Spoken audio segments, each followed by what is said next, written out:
적인 두려움이 있을 때는 마음의 문을 닫게 됩니다. 그래서 외부와 접촉을 자꾸 차단하고 혼자만의 시간을 갖게 되는 거죠. 오늘 제자들도 그렇게 두려웠습니다. 예수를 죽인 자들이 우리도 죽일 수 있다. 그런 두려움이 너무 컸습니다. 이 사건이 워낙 큰 사건이었기 때문에 당연히 따르던 사들을 그냥 두지 않을 것이다라는 그런 두려움, 자신들의 죽음에 대한 두려움은 너무도 당연한 거였습니다. 그래서 그들도 문을 꼭꼭 걸어 잠그고 숨었어요. 대문도 잠궜을 거고 중간문도 잠궜을 겁니다. 그리고 다락방에 모여서 다락방 문도 잠그고 그렇게 모여서 그들은 떨고 있습니다. 생각해 보십시오. 3년이나 따랐습니다. 3년이나 그렇게 주구장창 따랐던 선생이 죽은 것만으로도 그게 충격에 빠질 모든 것을 잃은 것 같은 충격이었는데도 그런데 자신들의 생명마저 위협받고 있다. 우리도 죽을 수 있다. 이런 처지에 놓여 있으니까 얼마나 답답하겠어요. 얼마나 두렵고 또 시리에 빠졌을지 상상하는 것은 사실은 어렵지 않습니다. 그러니까 그들이 할 수 있는 것이라고는 다락방에 올라가서 문을 잠그고 숨죽이고 얼른 시간이 지나갔으면 좋겠다. 우리가 그들 눈에 발각되지 않았으면 좋겠다. 그렇게 기다리는 것이 그들이 할 수 있는 일의 전부였습니다. 여러분, 그럼 어떻게 그 두려움을 우리가 해결할 수 있을까요? 도저히 어쩔 수 없는 절망이 있고 두려움이 있는데 그거 우리가 어떻게 해결할 수 있냐는 거예요. 그때 오늘 본문에는 예수님께서 나타나셨어요. 그리고 그들 가운데에 서셨습니다. 그리고 이렇게 말씀하세요. 너희에게 평강이 있을지어다. 아멘.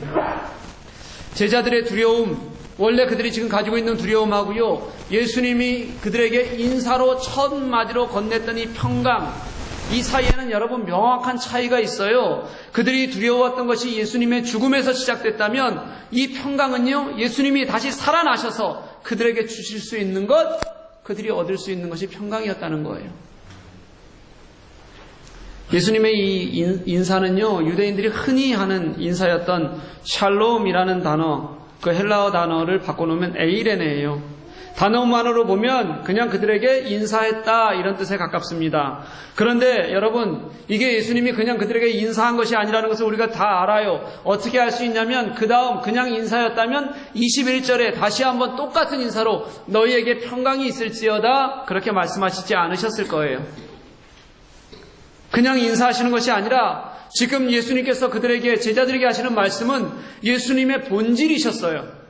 예수님이 다시 오셔서 당신의 임재가 내 눈앞에서 보일 때 그들이 얻을 수 있는 선물, 그걸 예수님께서는 가지고 오셨고 그들에게 평강을 허락하고 계신다는 겁니다.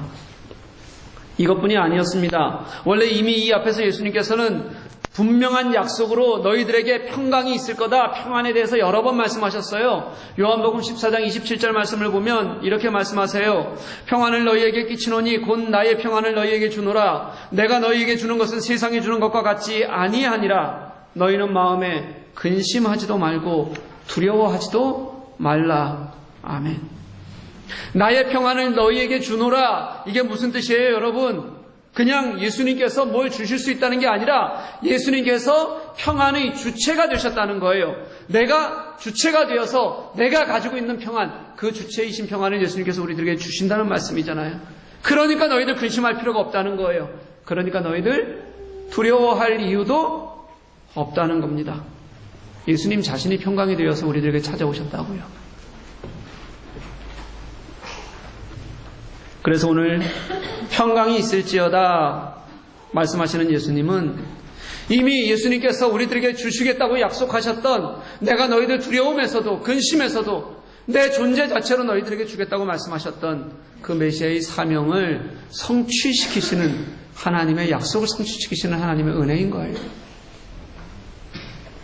요한복음 16장 33절에도 있어요. 이것을 너희에게 이르는 것은 너희로 내 안에서 평안을 누리게 하려 함이라. 세상에서는 너희가 환난을 당하나 담대하라. 내가 세상을 이기었노라. 아멘. 내 안에 있으면 평안을 누릴 거다. 너희가 세상에서는 환난을 당하는 것 같이 보이지만 그럼에도 불구하고 내가 세상을 이기었기 때문에 너에게는 평안이 있다. 이기신 예수님, 세상을 이기신 예수님 때문에 못하시 없다는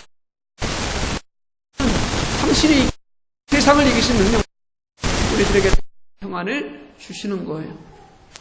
이게 예수님의 평안이에요, 여러분.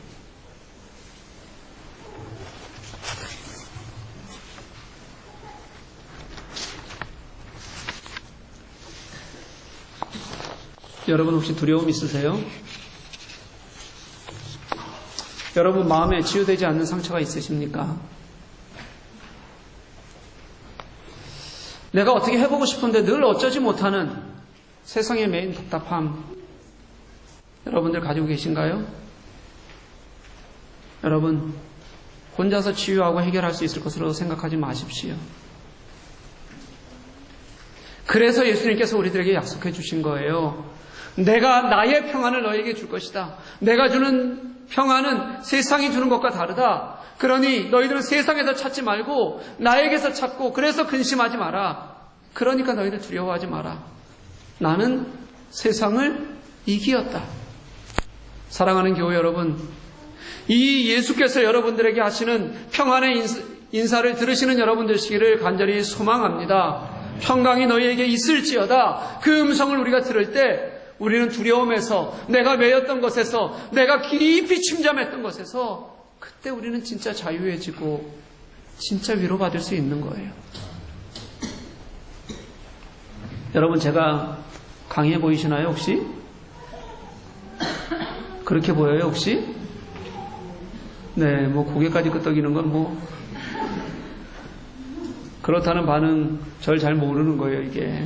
제가 원래는 새 가슴입니다, 아주. 그래서 여러분이 믿거나 말거나예요, 진짜. 저는 작은 것도 부대끼기 시작하면 그럼 잘 견디지를 못해요, 원래. 그래서 제가 여러분들에게 늘 말씀드리는 게 있잖아요. 저를 괴롭히려면 눈에 띄게 저를 싫어하는 티만 내면 그냥 간단해요. 그러면 아주 쉬워요. 말이 되건 안 되건 그냥 저한테 안 좋은 말 하면 됩니다. 저를 쫓아내고 싶으면 어떻게 하라고요? 맨 앞줄 여러분들이 점령하시면 돼요. 그럼 몇 개 되지도 않아요, 의자. 20개도 안 돼요. 여기 점령하셔서 제가 싫어하는 것, 째려보든지, 설교 듣기 싫어하든지, 그런 행동 보여주면 아마 저는 오래 못 버틸 겁니다. 굉장히 짧게 버티고 아마 떠날 거예요. 그래서 제가 여러분 그러지 말라고 예배 섬기는 분들 앞줄에 앉히는 거예요, 여러분. 못하게 하려고. 근데 오늘 비었네, 여기가. 어떡하려고 그래, 지금. 네. 이런 제가 그런 어려움을 또는 마음에 불편이 있을 때 얻는, 평안을 얻는 방법이 저는 그겁니다. 그럴 때마다 말씀 속에서 예수님이 주시는 은혜를 얻습니다. 예수님의 위로에 깊이 빠질 때 저는 평안을 얻습니다. 제가 마음이 불편하고 힘들 때도 있지만 말씀에 집중하고 내가 깊숙이 말씀 묵상하는 중에 그 속에서 예수님이 내 마음을 만져주실 때 그때 얻는 평안 때문에 저는 일어서기도 하고 또 힘을 내기도 합니다. 그게 진짜 평안임을 저는 느끼며 살아가요. 물론 눈앞에 또 어려움을 마주하면 당연히 또 힘들고 어렵겠죠. 하지만 예수님 때문에 내가 평안하다, 예수님 때문에 내가 오늘 이 시간 사는 것이 좋다, 이걸 느끼는 것만으로 얼마나 정말 감사한지 모르겠어요. 정말 삶이 감사해져요. 사랑하는 여러분, 여러분들이 추구하는 거 어떠면, 내가 추구하는 걸 손에 잡으면 여러분들 평안해지겠습니까? 세상을 여러분들 다 얻었다고 칩시다. 그럼 여러분들의 삶이 평안함을 누릴 수 있을까요? 아니라고 생각해요. 내가 주는 평안은 세상이 주는 것과 같지 아니할 것이다. 무슨 말이냐면요, 세상 속에서는 이미 평안을 얻을 수 없다라고 예수님께서는 그렇게 말씀하고 계시는 거예요. 그래서 내가 너희에게 평안을 준다. 너희들 이거 붙들고 같이 가자. 나의 구원자 되신 예수님, 나의 인생의 역사 되시는 분, 그 예수께서 주시는 평안이라야만 여러분 삶의 환경을 탓하지 않는 그런 진짜 평안이 되는 것을 믿으시기를 간절히 소망합니다. 제가 어려움을 많이 느끼면서 살 때, 어렸을 때 정말 지지리도 가난하고 어렵게 살았다고 여러 번 말씀드렸던 것 같아요. 남이 하지 않는 창피한 일, 무릅쓰고 해야 됐던 게 학용품 살 돈 얻기 위해서였습니다. 그런 시절에 제가 늘 학교를 갈 때는 교회를 거쳐서 학교를 갔고, 그리고 교회에서 집에 갈 때는 교회를 거쳐서 집으로 갔어요. 그게 제게는 진짜 얼마나 큰 위로가 됐는지 몰라요. 한 번은요, 자전거를 타고 신문을 돌리다가 거의 다 돌릴 쯤 됐을 때, 새벽 시간이죠, 낡은 자전거가 브레이크가 고장이 났어요. 그래서 내리막길을 막 달려서 도랑에 처박혔어요. 제가 마침 도랑에 처박힌 데는 그래도 다행히도 흙으로 된 곳이 많아서 많이 다치지는 않았지만 옷이 다 젖고 흙에 뒤범벅이 됐어요. 너무 서럽고 속상한데 나머지 신문을 또 돌려야 되잖아요. 그래서 나머지를 다 돌리고 나니까 그 꼴로는 학교를 갈 수가 없는 거예요. 그래서 어떻게 할까 생각하는데 교회는 갈 수 있겠더라고요. 그래서 교회로 갔습니다. 교회 가서 서러운 마음도 들고 속상한 마음도 들고 그렇게 앉아있는데 마음이 따뜻해졌어요. 저는 그런 경험이 많습니다. 어린 마음에도요, 환경이나 상황 때문이 아니라 그냥 진짜 예수님이 내게 평화 주신다고 생각하고 그분이 내게 위로 주신다고 생각하면 그게 나를 그냥 넘어서는, 정말 환경이 보이지 않는 그냥 그 순간 예수님이 내 마음을 만져주신다는 것 때문에 다른 것을 보지 않는 평안들을 주님께서 주시더란 말이죠. 그 이후에도 역시 제 삶에서 지긋지긋한 가난이라는 굴레 쉽게 안 벗겨졌습니다. 그럼에도 불구하고 저는 잠시 실망했겠죠? 지금 잘 기억하지는 못해도 아픈 시절이 있었을 겁니다. 그래도 꿋꿋했던 것 같습니다. 돌이켜보면 쉽지 않았던 시간들이지만 그래도 당연히 힘들었어도요, 그 시절이 저를 약하게 하거나 삐뚤어지게 하거나 그래서 내가 커서 돈에 집착하게 하거나 그렇게 만들지 않아요. 왜냐하면 진짜 예수님이, 내가 교회를 왔다 갔다 하면서 만나는 예수님이 힘이 있고 위로가 되고 능력이 있는 걸 저는 어린 시절부터 꾸준하게 제 삶 속에서 경험했기 때문에 그게 제 속에 남지 않는 거예요, 여러분.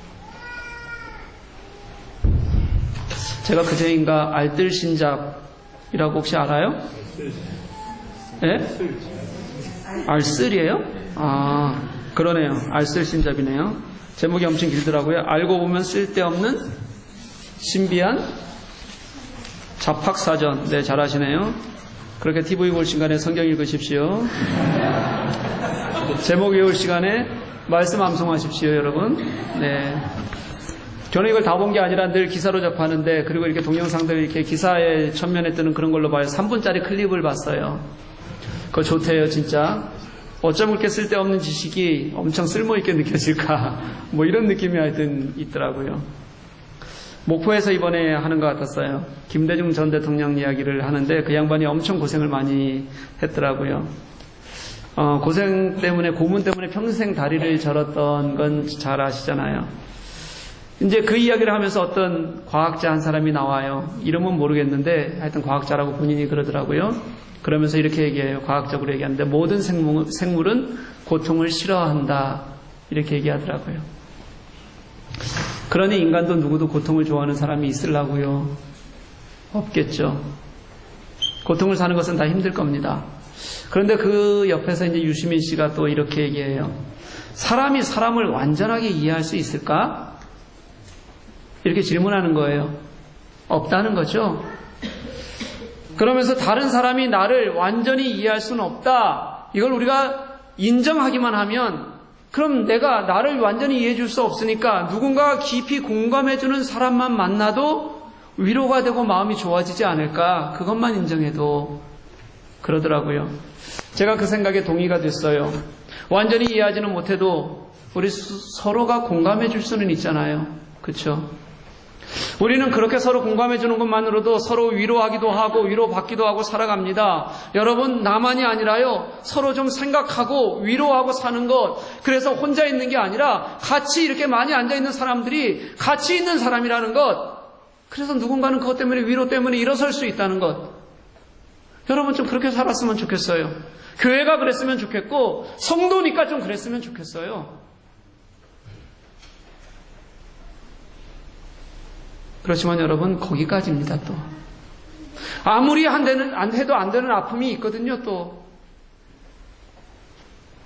너무 깊은 고통, 남이 이해하지 못하는 고통, 분명히 있거든요. 우리의 한계를 넘어서는 고통? 저는 그것은요, 오직 예수 그리스도로만 도저히 안 될 것 같은데, 그런 시간에도 예수께서 우리들에게 주시는 마음이 있으면, 평안이 있으면, 저는 그 평안은 변하지 않는다고 믿습니다. 평안이 예수님의 약속이거든요. 성취시거든요. 그 평안이 예수님의 본질 되시기 때문에 그래요. 여러분, 그 평안이 내게 있으면, 여러분 위로받는 거예요.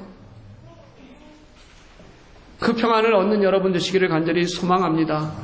좀 예수께 내려놓으십시오. 빠져들어 보십시오. 그래서 예수께서 나를 얼마나 붙들고 가고 싶어 하시는지 앉아서 나를 좀 채워주고 싶어 하시는지 여러분 좀 느꼈으면 좋겠어요. 예수가 나의 위로자 되시면 일어설 수 있거든요, 여러분. 사랑하는 여러분, 예수님을 보시기를 간절히 소망합니다. 예수님이 약속하셨어요. 우리의 평안이 되시겠다고요. 그 평안을 같이 살아야죠. 오늘 두려움에 있던 그들이 예수님의 부활을 보고 기뻐하고 그리고 그들 속에 주시는 예수님의 평안 주시는 예수님을 만났던 것처럼 우리에게도 그 기쁨과 평안이 있기를 주님의 이름으로 간절히 소망합니다. 여러분 그렇게 마음 주세요. 그런데요, 예수님이 오늘 처음 부활하셔서 제자들에게 만나신 건 처음이잖아요. 그리고 평안을 말씀하셨잖아요. 근데 이 평안이 예수님이 부활의 최종 목적은 아니에요, 여러분. 우리들이 살아가는 데 주시는 선물이지 최종 목적은 아니에요. 평안은 예수님의 본질이고 선물이에요. 그렇지만 그 다음에 뭐가 또 있어요. 오늘 이어서 예수님이 하시는 말씀을 한번 볼까요? 뭐라고 말씀하시면 가라고 말씀하시는 거예요. 아버지께서 나를 보내신 것 같이 나도 너희를 보내노라. 하나님은 예수께서 십자가 구원을 이루게 하시기 위해서 계획하셨고 그리고 그분을 이 땅에 보내셨어요. 그리고 예수님께서는 그 하나님의 뜻에 따라서 십자가의 죽음을 죽으시고 부활로 그 구원을 이루어 주셨어요. 그 구원을 이루신 예수님께서 우리들에게 하시는 말씀이 아버지께서 나를 보내신 것 같이 나도 너희를 보낸다. 예수님께서는 당신이 이루셨던 사명이 이제 제자들을 파송하는 것으로 이어지기를 예수님께서는 명령하고 계시는 거예요. 지금 제자들 한번 보실래요, 여러분? 방금 전까지 두려움에 떨던 사람들이잖아요. 문을 꼭꼭 걸어 잠그고 고통스러워하던 사람들이잖아요. 이들이 이제 겨우 평강의 위로를 받았어요. 그런데 그들이 이제 겨우 평강의 위로를 받은 우리에게 나도 너희를 보낸다. 너희들 세상으로 나가라. 여러분 갈 수 있겠어요? 여러분 어때요? 여러분이라면 가능할까요? 좀 너무한 것 같은 느낌 안 들어요, 여러분? 그런데요, 여러분 말씀 잘 읽어보세요. 사실은 예수님은 제자들에게 나가라고만 말씀하시는 것이 아니에요. 실은 예수께서는 제자들과 함께 하시겠다고 약속을 주시는 거예요. 우리 22절 말씀 한번 같이 읽어봤으면 좋겠습니다. 같이 읽습니다. 시작. 이 말씀을 하시고 그들을 향하여 숨을 내쉬며 이르시되 성령을 받으라. 아멘. 내가 너희를 세상에 보내노라. 그 말씀하신 후에 예수께서 그들에게 하셨던 것이 무엇이냐면 숨을 내쉬셨어요. 이 숨을 내쉬셨다. 어서 여러분 본 것 같지 않아요?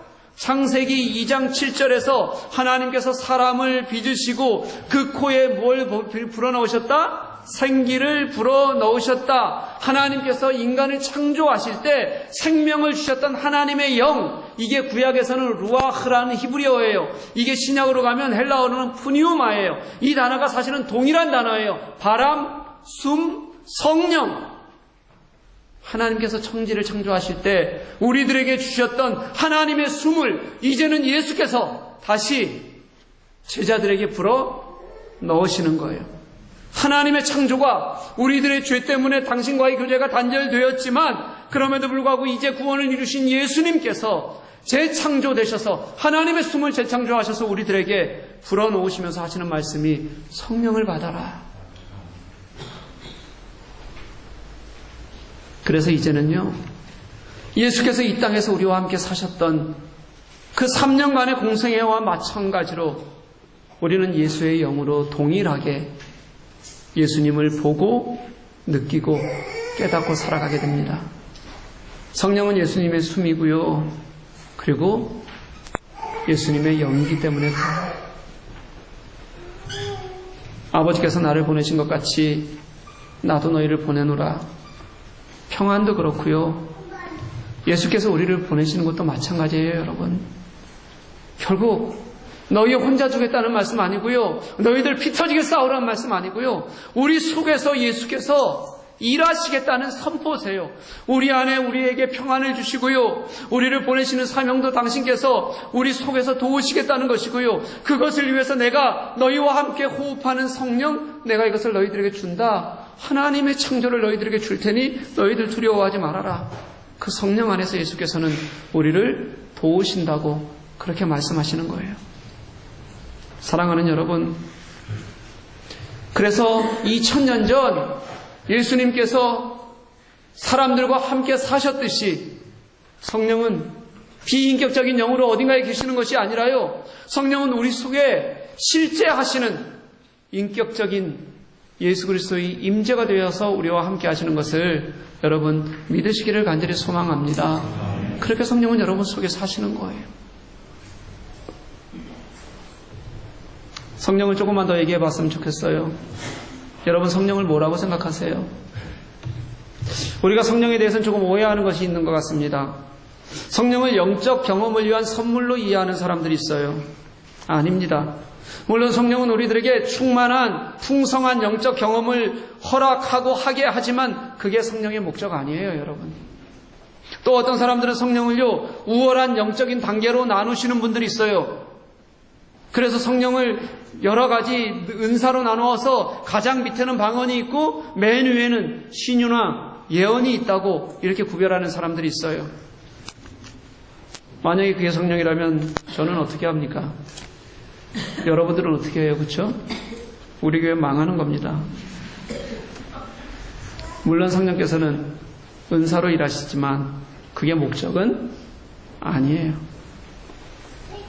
성령이 예수께서 우리 안에 다시 살아나셔서 역사하시는 하나님의 영이라면 성령이 우리를 통해서 하실 일들은 사실은 예수 그리스도의 사명과 관계가 있어야지 그게 정답에 가깝습니다. 예수님의 사명과 절대로 떨어져서도 안 되는 분명한 목적 때문에 성령은 더 크게 역사하셔야지 맞습니다. 그래서 성령이 일하시는 진짜 목적은 예수께서 이 땅에 오신 이유와 똑같아요. 예수님이 우리의 구원을 위해서 오셨듯이 성령도 우리를 보내셔서 그래서 당신의 구원을 이루게 하시는 은혜를 주시는 거예요. 사도행전 2장 첫 부분에 성령이 처음 와서 그 제자들에게 와서 했던 역사도 뭐였냐면 그들이 한 번도 배워보지 못했던 다른 나라 언어로 예수 그리스도의 복음을 말하는 것이었어요. 그게 성령의 역사였으니까요. 여러분, 우리가 예전에 어렸을 때 요즘도 그러나 모르겠어요. 예수님을 4대 성인 중에 하나 이렇게 구분하는 적이 굉장히 많았어요. 책들도 그랬고 교과서에도 그런 것들이 있었어요. 예수님 누구 있어요? 석가모니, 공자, 소크라테스 이렇게 해서 4대 성원으로 묶어놓고 예수님을 구분하기도 했어요. 여러분, 이 사람들이 구분하는 이 성인들과 예수님과의 근본적인 차이가 뭔지 여러분 아세요 혹시? 우리가 가지고 있는 우리가 생각하는 거 한번 보세요. 그들을 따르는 사람들에게 가장 중요한 것은 뭐냐면요, 그 선생들이 가르쳤던 가르침이에요. 그 가르침을 배우기 위해서 노력하고 그 가르침을 가지고 전하려고 하는 거예요, 그들은요. 그런데 예수님은 완전히 다릅니다. 우리에게 예수님의 가르침 중요해요. 그렇지만 그것보다 더 중요한 게 우리들에게는 있어요. 그게 뭐냐면 예수님의 존재 자체예요. 예수님을 먼저 전하는 게 우리는 먼저의 목적이에요. 예수님이 누구신지, 예수님이 어떻게 그분이 이 땅에 오셨는지, 그리고 그분이 왜 십자가에 못 박혀 죽으셨는지, 그리고 어떻게 부활하셨는지, 그래서 그분이 하나님이셨다는 것, 그게 우리들에게 복음이고 우리는 그 복음을 선포하는 게 먼저라는 거예요, 여러분. 그리고 나서 그분이 하나님이셔서 우리를 구원하실 수 있는 구원자가 되시니까 그 구원자이신 예수 그리스도, 우리가 따르고 살아야 될 그 예수님의 가르침을 우리는 배우고 사는 거지, 그게 먼저는 아니라는 거예요. 가르침만 전하면 좋은 선생이고 뛰어난 스승이 돼요. 그런데 우리는 그것을 넘어서 예수 자체를 전하는 것으로 그분이 하나님이셨다, 우리의 구원자셨다, 그분이 하나님이 이 땅에 오셔서 우리를 위해 죽으시고 나의 삶에 생명을 허락하셨다, 그분이 나의 주인이시다, 우리는 그렇게 선포하잖아요. 우리의 구원 되신 예수님. 그래서 우리를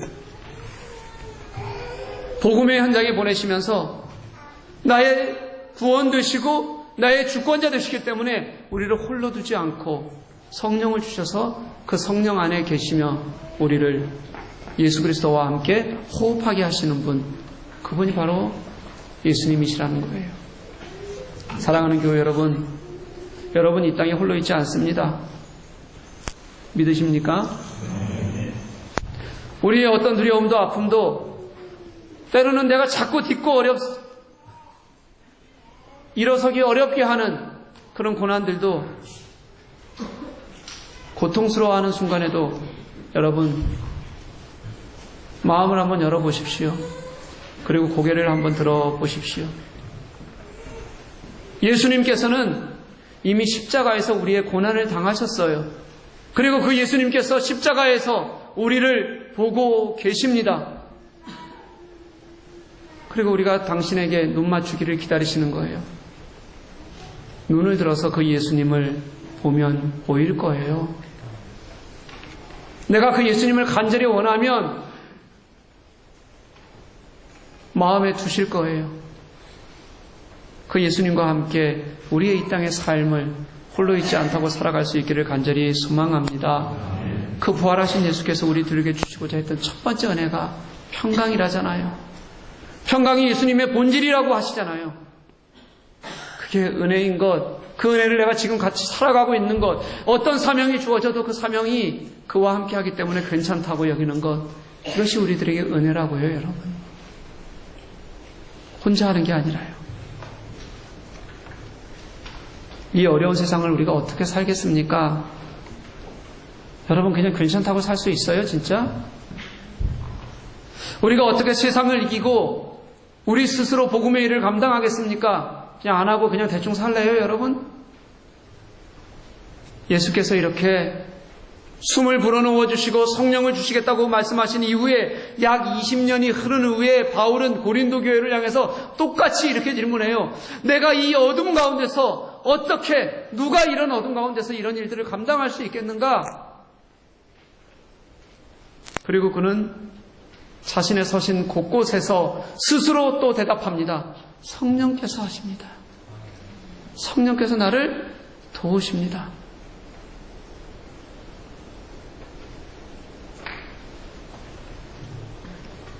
요즘 한국교회 또 시끄럽네요. 저는 성령이 교회를 이끌어가시지 하지 않고 자기들이 하라고 해서 그런 것 같아요. 그래서 교회의 사명을 몰라요. 교회의 사명이 복음을 위해서 서 있는 건데 우리가 하는 그런 미친 짓들 때문에 복음이 먹칠되고 복음이 사라지고 있는 것을 그들은 몰라요. 이 어둠 속에서 우리가 어떻게 그런 것들을 감당하겠는가? 성령이 하십니다. 이 바울의 고백이 우리의 고백이 되기를 간절히 소망합니다. 사랑하는 여러분, 이게 바울 시대의 일 아니거든요. 그때에 머무는 일 아니거든요. 우리 시대에도 하나도 다르지 않아요. 똑같아요. 예수님의 죽음과 부활은 우리의 생명을 재창조하시기 위한 하나님의 계획이셨고 하나님은 그 재창조를 성취해내셨습니다. 그리고 당신의 숨을 통해서 그것을 우리들에게 주셨어요. 그리고 너희들 이것 가지고 살아가자, 힘내자, 평안하자. 우리는 오늘 그 성령을 예수 안에서 같이 살아가고 있는 거예요. 사랑하는 교회 여러분, 기억하십시오. 제자들의 두려움과 평강, 이게 기쁨으로 예수 그리스도와 함께하는 사명으로 변화된 곳에, 그곳에 예수님께서 성령과 함께 하셨습니다. 그 부활의 평강이, 성령의 능력이 때로는 오늘도 고되고 때로는 힘들고 어떨 때는 넘기 힘든 것 같은 고민을, 아픔을 내게 줄지라도 그래도 그 속에서 살아계셔서 역사하시는 하나님, 분명히 우리 삶에 위로하실 예수 그리스도, 그 척박한 내 신앙의 자리가 그분으로 인해서 다시 일어서게 될 것을, 그리고 사명을 감당하게 될 것을 인도하시는 예수님을 만나는 여러분 되시기를 간절히 원합니다. 넘어진 곳에서 위로 받으십시오. 회복하십시오. 그리고 우리에게 말씀하시는 당신의 사명, 우리가 한 발 더 나아가는 길에 정말 여러분 우리의 마음을 들이십시오. 이게 성령으로 내게 함께 하시는, 우리에게 숨을 불어넣어 주시며 그것으로 호흡하게 하시는 하나님과 예수 그리스도와 내가 함께하는 길이라면 분명히 감당할 수 있다는 것을 여러분 고백하고 나아가시는 저와 여러분 되시기를 주님의 이름으로 간절히 축복합니다.